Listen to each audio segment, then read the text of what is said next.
ఆ అఘోరాలకి పరమేశ్వరుడు బంధం ఏముండదు. నిరంతరం శివుడే అనుకుని ధ్యానం చేస్తారు కదా, శివుడే వాళ్ళు ఊహించుకుంటారు కదా, ఇంకా సపరేట్ బంధం ఏం లేదు.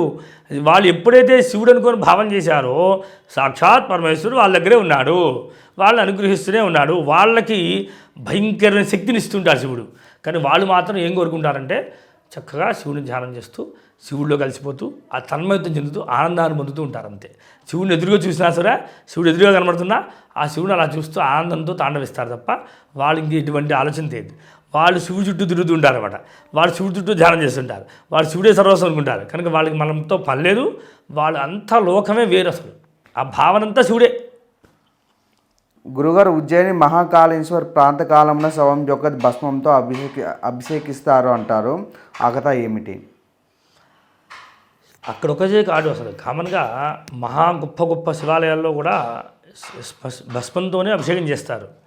కానీ ఈ మహంకాళేశ్వరుడు మాత్రం ఫ్రెష్గా అప్పుడప్పుడు తీసుకున్న భస్మాన్ని తీసుకొని మొట్టమొదటిసారిగా వచ్చి ఆయనకి అభిషేకం చేస్తారు. కనుక చిదాభస్మం ఉంటుంది అనమాట.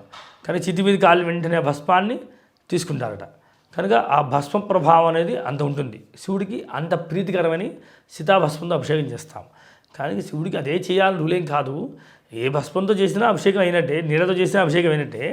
కాకపోతే అది చితాభస్మం అంటే శివుడు మొత్తం ఆయనే వీటికి మోక్షాన్ని ఇస్తున్నట్టుగా భావన జరుగుతుంది. కనుక అక్కడికి వెళ్ళి మహాకాళేశ్వరుడికి అభిషేకం చేస్తారు. కనుక ఆ చితాభస్మంతో ఎలాంటి వాడికైనా సరే వాడికి మోక్షం కలుగుతుంది భావన. అందుకని వాడి యొక్క యోగం ఉన్నప్పుడే ఆ కాశీ పోయి మనం మరణించడం కానీ లేదా మహంకాళేశ్వరు దగ్గర మరణించడం కానీ సంభవిస్తుంది. అంటే ఎవరికి ఏ రకమైన మోక్షం కావాలో ఆ పరమేశ్వరుడికి వెళ్ళి మోక్షాన్ని పొందుతుంటారు అని భావన.